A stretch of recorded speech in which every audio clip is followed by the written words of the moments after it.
핵잠수함 사고가 터진 후 중국이 황당 행동을 하고 있어 화제입니다. 지난 8월 대만 해협에서 발생했다는 사고 루머에는 적극 반박하더니 결국 서해에서 사고가 난 것으로 드러나자 모든 언론을 통제하며 무대응을 하고 있는 것입니다. 이는 가장 가까운 한국이 조사에 나설 경우 쉽게 들통날 뿐 아니라 잠수함 운용 허점까지 드러나 망신을 당할 수 있기 때문입니다. 현재 해당 뉴스는 중국이 철저히 감추고 있지만 핵오염에 대한 우려가 퍼지고 있는데 그 실체가 드러나 시진핑 또한 최대 위기를 맞고 있습니다. 현재 중국 잠수함 사고 관련 어떤 일이 발생했는지 자세히 살펴보겠습니다. 지난 8월 22일 외신들은 중국 해군의 93형 잠수함이 대만 해협 부근에서 심각한 사고를 당했다는 보도를 한 바 있습니다. 당시 정확한 사실 내용은 현재까지 확인되지 않고 있다며 조심스럽게 다뤄야 한다고 덧붙이기도 했습니다. 대만 국방부 또한 정찰 등을 통해 주변 바다 움직임을 면밀히 관찰했지만 중국 측의 잠수함 관련 특별한 움직임은 파악할 수 없었습니다. 중국 또한 대만 해협 핵잠수함 침몰 소식은 루머일 뿐이라고 반박했습니다. 중국 내에서도 수십 건의 기사를 쏟아내며 정부의 발언에 힘을 실어줬죠. 그런데 그로부터 보름 후 미국에서 특이한 움직임 하나가 포착됐습니다. 지난달 8일 중국 글로벌 타임스는 미군의 핵탐지 정찰기 WC-135R 1대가 오키나와 가데나 기지에서 이륙해 중국 ADIZ에 진입했고 동중국해부터 서해까지 해안을 따라 근접 정찰을 했다고 보도했습니다. 중국에서 21해 리 38km 떨어진 곳까지 접근했다는 설명입니다. 정찰기는 자동 종속 감시 시스템을 여러 차례 끄고 비행했으며 산둥 칭다오 섬 외해에서 상하이시 외해를 거쳐 오키나와 가데나 공군기지로 돌아간 것으로 보도되고 있습니다. 이는 중국의 군사훈련 정찰을 위한 것으로 보는 시각도 있었지만 결국은 핵잠수함 침몰과 관련이 있었다는 분석입니다. 해당 정찰기는 8월 22일 중국 핵잠수함 사고 보도가 나왔을 때도 대만 해협 인근 지역을 정찰하며 조사를 벌인 것으로 나타났습니다. 하지만 추가적인 정보가 파악되고 나서 서해까지 면밀히 탐지를 했던 것입니다. 해당 정찰기는 동체 옆에 달린 대기 표본 수집 장비로 방사성 물질을 탐지할 수 있습니다. 결국 핵잠수함 사고로 방사능 누출을 우려해 조사를 한 것인데 중국 측 방공식별구역 안으로 타국 항공기가 들어왔다고 해도 영공 내로 진입하지 않으면 국제법 위반으로 규정할 수 없습니다. 그리고 최근에서야 영국 기밀 자료가 폭로되며 사실이 드러났습니다. 3일 데일리 메일 등 외신은 영국 기밀 보고서를 인용해 중국 핵잠수함 093-417호가 서방 잠수함을 잡으려던 자신들 덫에 걸리며 산소 시스템이 고장나 승조원 55명이 사망한 것으로 보도되고 있습니다. 산둥 지역 근처에서 자신들이 설치한 해저 방어 시설인 체인과 앵커 장애물에 부딪힌 것 같다는 내용입니다. 이 때문에 잠수함이 망가져 수면으로 올리는데 6시간이 걸렸고 산소 시스템이 고장나면서 승조원들은 저산소증으로 숨졌다는 설명입니다. 그런데 이 사고는 대만 해협이 아닌 서해에서 발생한 것으로 기재돼 있습니다.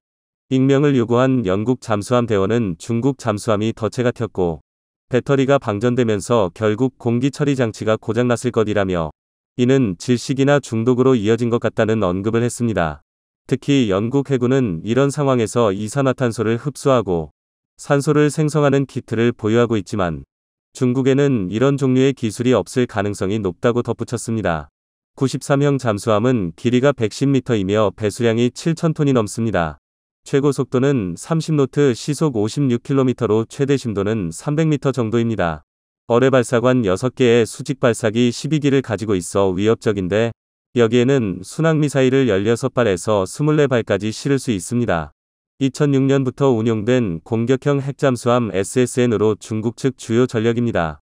승조원은 100명까지 탑승할 수 있으며 모두 6척이 실전 배치돼 있습니다. 이는 샹급 잠수함으로도 불리고 있습니다. 중국의 핵잠수함은 작년부터 서해 앞바다에 다수 출몰해왔습니다. 흑산도 인근에서 1만 톤급 핵추진 잠수함이 발견됐을 정도입니다. 중국이 잇따라 잠수함 등을 서해로 보내는 것은 이곳에서 주도권을 잡기 위한 시도라는 분석입니다. 중국에서 핵 추진 잠수함을 생산하는 곳은 보하이 조선소로 구축함은 다롄 조선소 등에서 생산하고 있습니다. 항공모함과 핵 추진 잠수함은 시진핑 정부의 자존심과도 같은 내용입니다. 중국은 1970년대 초부터 핵 잠수함을 건조해왔지만 2009년 인민해방군 건국 60주년 기념식에 2척을 공개하기 전까지는 핵잠수함 보유와 운영 상황을 외부에 전혀 공개하지 않아왔습니다.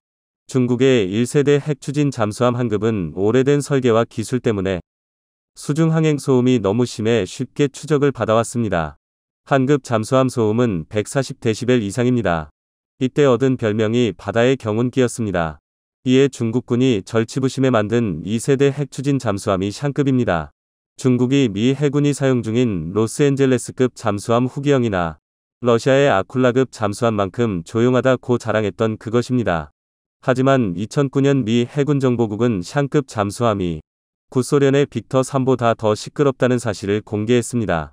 빅터 3급은 1979년 실전 배치된 잠수함으로 러시아가 21세기 이전에 모두 퇴역시킨 모델입니다. 실제로 샹급 잠수함은 2018년 센카쿠열도 인근 해역에 숨어들려다 소음 때문에 일본 해상자위대에 발각돼 이틀 동안 쫓겨 다니기도 했습니다. 잠수함은 소음으로 탐지되기 때문에 소리가 크면 치명적입니다. 우리 해군이 보유하고 있는 독일제 209급은 소음이 100데시벨 수준입니다.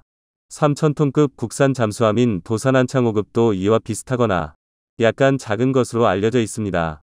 중국 또한 소음을 지속 개선해 110데시벨까지 낮췄다고 홍보해왔습니다.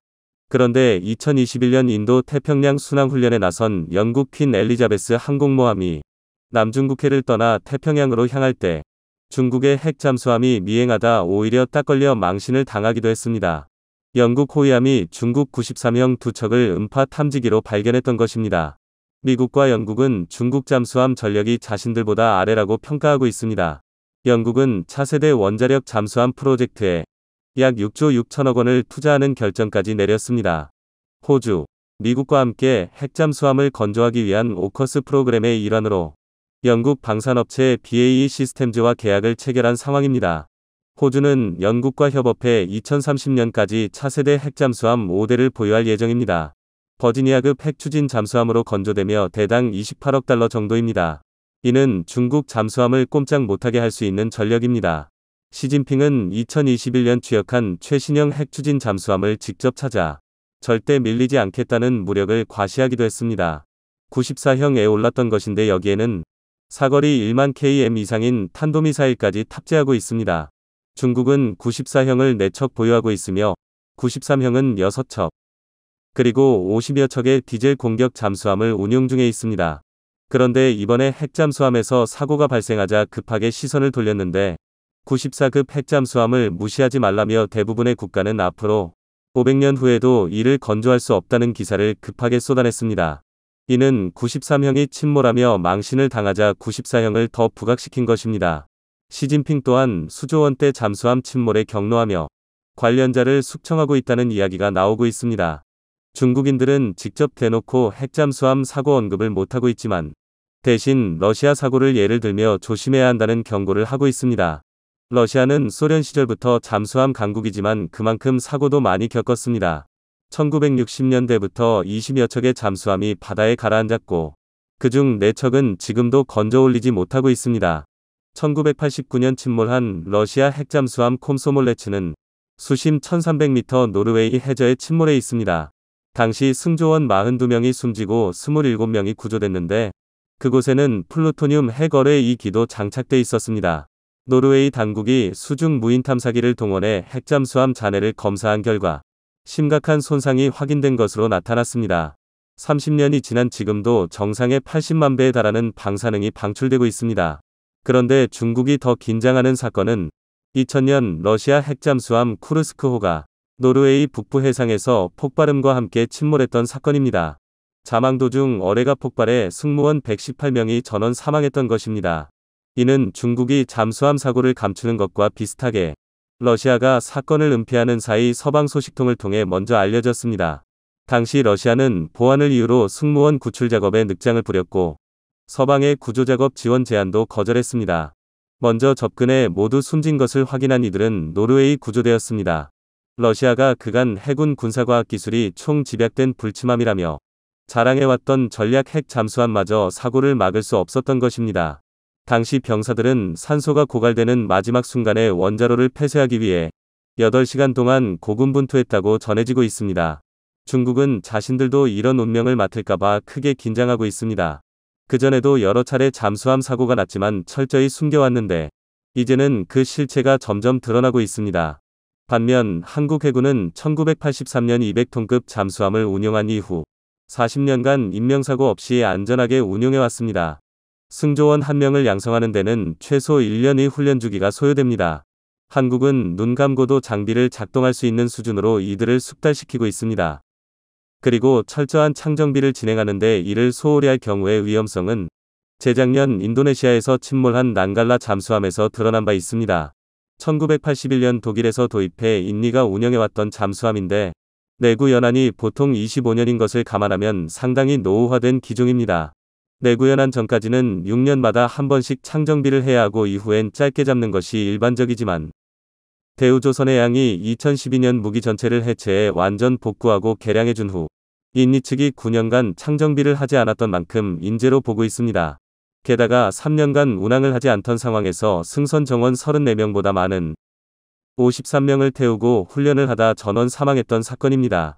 중국 또한 어설픈 관리로 유명해 서해에서 핵잠수함 운용을 지속할 경우 언제 문제가 터질지 모르는 내용입니다. 한국은 안전한 운용 능력을 바탕으로 중국 잠수함을 압도해버리길 바랍니다. 그동안 소문으로만 떠돌았던 핵잠수함 건조와 관련해 미국의 협조 아래 한국 정부가 개발에 착수했다는 소식이 들려왔습니다. 외신을 통해 계획 일부가 공개되면서 큰 파장을 일으켰는데요. 미국의 핵개발 견제로 20년이 넘는 세월 동안 건조될 수 없었던 핵잠수함이 이번에야말로 비로소 그 모습을 드러낼 전망입니다. 이 소식에 중국 정부도 큰 충격을 받았다고 하죠. 어떤 상황 변화로 인해서 한국형 핵잠수함 건조가 코앞으로 다가올 수 있었는지 지금부터 자세히 설명해드리겠습니다. 하와이 진주만, 과거 태평양 전쟁의 상흔이 남아있는 이곳을 중심으로 항공모함을 포함한 여러 나라의 수많은 군함이 바다를 가득 메웠습니다. 부두로 집결한 대규모 병력이 마치 전쟁이라도 일어날 것 같은 분위기인데요. 이렇게 많은 나라가 모인 이유는 진주만이 바로 세계 최대 해상훈련인 림팩이 진행되는 곳이기 때문입니다. 역대 가장 큰 규모로 이루어지는 이번 림팩은 26개국이 참여해 함정 38척과 병력 2만 5천여 명이 동원되는 초대규모 합동훈련입니다. 러시아와 중국의 군사 도발과 군비 증강에 대응해 림팩을 대규모 훈련으로 강화.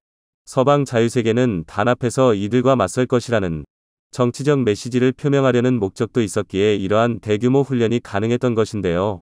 이 자리의 리더로서 대규모 병력 훈련을 주도하는 국가는 다름 아닌 한국이었습니다. 개최국인 미국이 주도할 법한 이런 대규모 훈련에서 의외로 한국이 다국적 군사훈련을 이끌게 된 것이죠. 이는 이번 림팩 훈련에 한국이 독도급 2번 함인 마라도함을 포함해 수상함 3척과 잠수함 1척, 항공기 3기, 병력 1000여 명에 달하는 전례 없는 대규모 전력을 파견했기 때문도 있지만 그동안 림팩에서 놀라운 군사력을 선보여왔기 때문이기도 합니다. 과거 훈련에서 한국군은 정확한 함포 사격 능력과 제압 능력을 선보이며 시뮬레이션 전투에서 우승해 탑건 함의 칭호를 여러 번 거머쥐었습니다. 병기의 스펙이나 재원면에서 다른 국가에 비해 부족한 한국이 거듭 우승할 수 있었던 것은 바로 한국의 뛰어난 지휘력이 뒷받침되었기 때문이죠. 그런 의미에서 이번 림팩 훈련에서 한국이 주도적인 역할을 맡게 된 것은 자연스러운 일입니다. 하지만 한편으로는 아쉬운 것도 사실인데요. 림팩에 출동한 함정과 잠수함의 규모가 대단하다고 해도 현재 핵무기를 제외하고 최강의 비대칭 전력이라고 할 수 있는 핵잠수함이 한국에는 없기 때문이죠. 기술력은 물론이고 국방력 차원에서도 이제 핵잠수함은 선택이 아닌 필수가 되어가고 있습니다. 한국해양전략연구소 김재의 전문가 기고를 통해 정두산 국방대 국방정책연구장교는 이 점을 언급하며 한국 해군이 미래에도 경쟁력을 갖추기 위해선 서둘러 핵잠수함을 확보해야 한다고 강조했습니다. 북한의 위협이 날로 거세지고 있고 전교화된 무기들이 속속 등장함에 따라 이를 상대해야 하는 한국의 무기체계 역시 북한의 무기를 압도적으로 제압할 수 있는 수준까지 성장해야만 한다는 것이죠. 최근 북한이 잇따라 동해상으로 발사한 ICBM 미사일은 물론 SLBM 미사일의 위력도 무시할 수 없는 수준이라는 것이 군사 전문가들의 입장이라 한국에서도 이를 좌시할 수는 없는 일.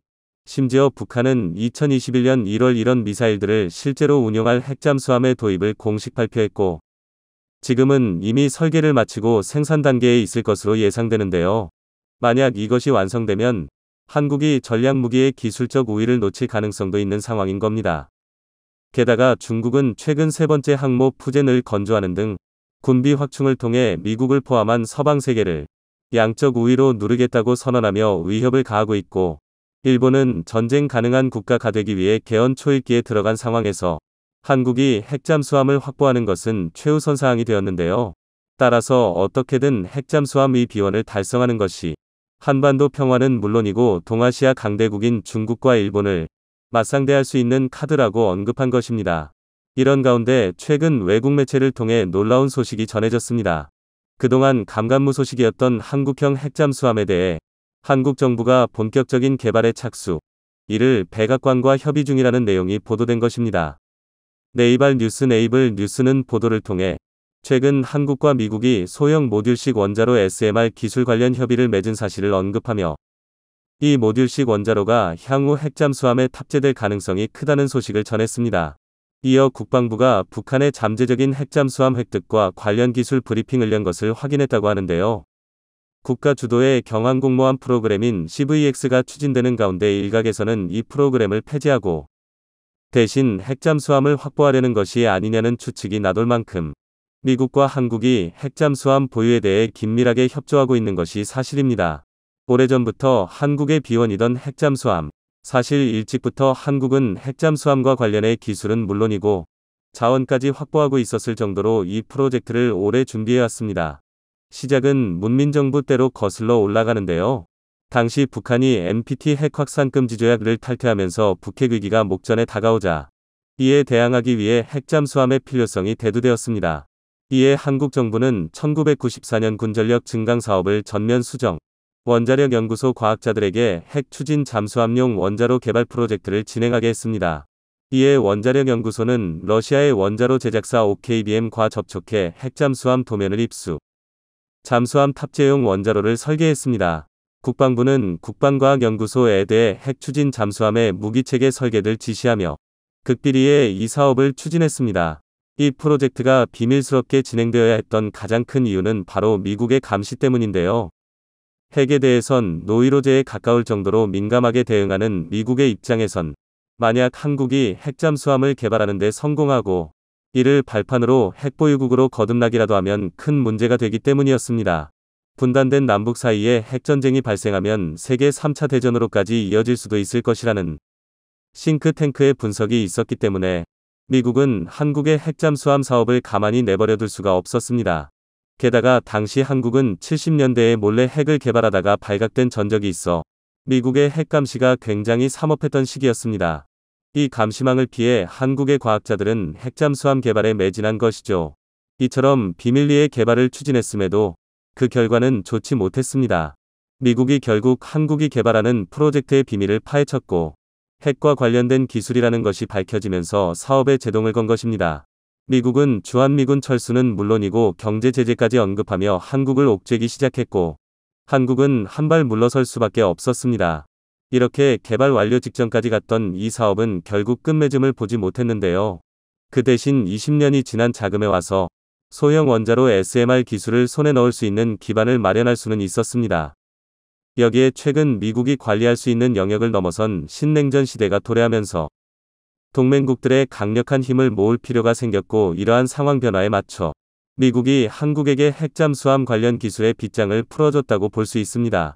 그 증거가 바로 미국, 영국, 호주 3국이 군사동맹인 오커스 AUKUS에서 미국이 호주에게 핵잠수함 기술을 제공해 핵잠수함 건조를 도와준 일인데요. 최근 들어 계속해서 중국과 대립각을 세우던 호주는 이번 기회에 프랑스로부터 들여오기로 한 77조 원 규모의 잠수함 기술 이전 사업을 포기하면서까지 미국의 핵잠수함 기술 이전을 요청했고, 미국도 비밀리에 지켜오던 이 기술을 제공하기로 약속한 것입니다. 날로 강성해지는 중국의 재갈을 물리기 위해선 호주나 일본 등 동맹국들의 군사력을 키워줄 필요가 있었기 때문에 핵잠수함까지 미국이 허용할 수 있었던 것입니다. 그동안의 무조건 반대에서 조건부 반대로 정책을 바꾼 것이죠. 한국과 협력을 확대하고 있는 미국 입장에서는 건조 허가만 내주면 이미 완성 직전의 기술까지 보유한 한국이 핵잠수함을 확보하는 데에는 긴 시간이 걸리지 않을 것이고 빠르고 효율적으로 중국을 견제할 수 있게 되는 셈입니다. 그렇기에 조 바이든 행정부는 한국의 비원을 들어주면서 이제까지와 다른 노선으로 한국에게 예외적 상황을 허락한 것입니다. 그러나 사실 중국도 미국과 한국 사이에 이러한 기류를 눈치했는데요. 한국 해군이 3,000톤급의 재래식 잠수함 기술을 이미 보유하고 있고 SLBM 운용 및 수중 발사까지 어렵지 않게 성공하는 것을 본 중국은 한국을 주시하고 있습니다. 특히 미 양국이 결탁한 소형 원자로 사업은 중국 입장에서는 앉아서 두고 볼 수가 없는 일.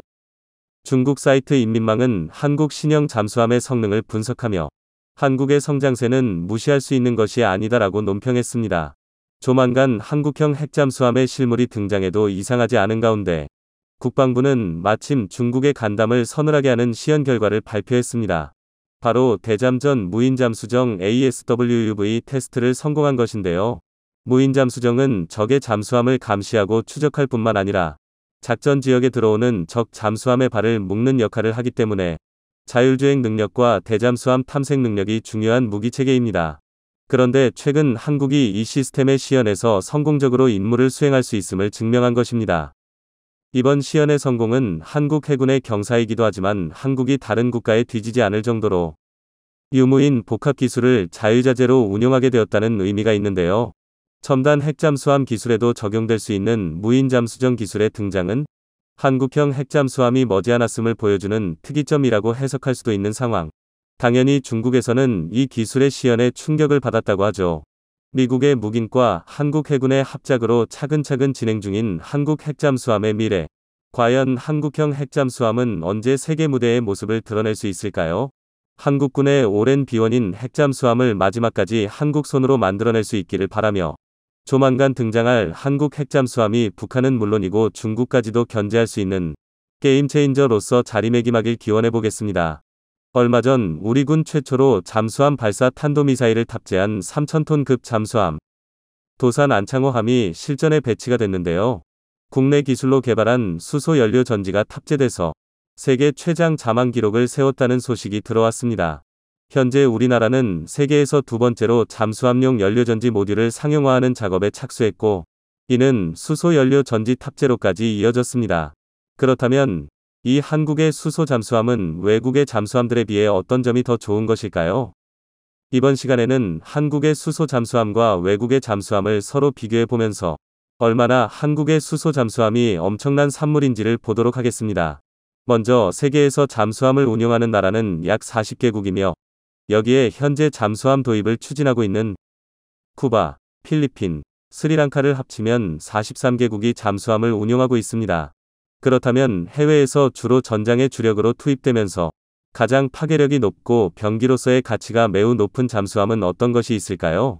여러 잠수함이 생각나실 수 있지만 가장 강력한 잠수함이 하나 있습니다. 바로 핵추진 잠수함입니다. 그렇다면 핵추진 잠수함이란 무엇일까요? 핵추진 잠수함은 다른 말로 원자력 잠수함이라고도 불립니다. 핵분열 원리를 응용한 원자로를 동력으로 사용하며 2차 세계대전 이후 미합 중국 해군에서 최초로 개발되었습니다. 우리나라의 수소 잠수함은 디젤 잠수함과 같은 재래식 잠수함의 범주에 들어갑니다. 내연기관과 축전지를 이용해 움직이는 꽤나 전통적인 방법으로 움직입니다. 그렇다면 한국의 수소 잠수함과 해외에서 절찬리에 사용 중인 핵추진 잠수함과 비교해서 어떤 점이 더 우수한지 비교해보는 시간을 지금부터 가지도록 하겠습니다. 대결 종목 라운드 1은 바로 잠수함의 사이즈입니다. 이 종목을 채택한 데에는 두 잠수함이 특정 크기로 주로 만들어지는 이유를 알아보기 위함이지만 여기서도 알 수 있는 부분이 많습니다. 핵 추진 잠수함은 앞서 언급했다시피 원자력 에너지를 동력원으로 사용합니다. 원자력 에너지는 조금만 사용 방법이 틀어져도 걷잡을 수 없는 피해가 발생합니다. 이는 원자력 사고라고 불리는데요. 기본적으로 원자력 사고는 한번 발생하기만 해도 엄청난 피해가 발생하는데 이는 과거 체르노빌 원자력 발전소와 후쿠시마 원자력 발전소의 사고를 생각해본다면 이 문제가 얼마나 심각한지를 알 수 있을 것입니다. 이러한 문제를 예방하기 위해 핵 추진 잠수함은 동력로를 두꺼운 차폐체로 둘러싸야 하기에 무게가 비교적 많이 나갑니다. 공격력은 전륜할 수 있어도 방사능을 포함한 핵물질로 인한 리스크 때문에 잠수함의 크기가 매우 큰 편입니다. 이렇게 거대한 병기는 전쟁 시 노출이 더욱더 쉬워지고 표적이 될 가능성이 매우 올라가게 됩니다. 하지만 우리나라의 수소 잠수함은 어떨까요? 핵 물질에 비해서 위험성이 매우 낮은 수소를 연료로 사용하기에 이러한 사고의 위험이 적습니다. 이 말이 의미하는 바는 무엇일까요? 네, 그렇습니다. 훨씬 더 작은 사이즈로 만드는 것이 가능하다는 이야기입니다. 거대한 잠수함은 노출되기 쉽지만 만일 잠수함의 크기가 작아진다면 수상에서 더욱 민첩하게 움직일 수 있다는 것을 의미합니다. 소형화가 쉽다는 의미는 또 다른 의미로 생각해 본다면 기술력만 확보된다면 대량 생산이 용이하다는 것도 나타냅니다. 아무래도 잠수함의 사이즈 측면에서는 우리 한국의 수소 잠수함이 승리를 거둔 것 같군요. 대결 종목 라운드 2는 바로 전략적인 측면입니다. 앞서 이야기한 잠수함의 크기와도 연관이 있는 부분이기에 해당 종목을 채택하였습니다. 원자력 잠수함은 앞서 이야기했다시피 매우 거대한 크기를 자랑합니다. 이 거대한 장치를 안전하게 가동하려면 그만큼 내부의 장치들도 매우 섬세하게 돌아가야 한다는 것을 의미하는데요. 여기서 치명적인 문제가 하나 존재합니다. 바로 핵 잠수함은 잠수함이 움직이지 않는 상태에서도 기체를 유지하기 위한 냉각 펌프에서 나오는 구동소음이 끊임없이 발생한다는 점입니다. 기습 공격이 필요한 상황에서 시끄러운 소음은 매우 치명적이라 할 수 있죠. 하지만 우리의 수소 잠수함은 수소 배터리를 주 동력원으로 사용하기 때문에 소음원이 존재하지 않습니다. 그렇기에 일반적인 잠수함 같은 운용도 가능하지만 이 무소음을 이용한 강력한 기습 공격을 가할 수 있습니다. 이는 기존의 운영법 외에도 다양한 전략을 제시할 수 있다는 점이 돋보입니다.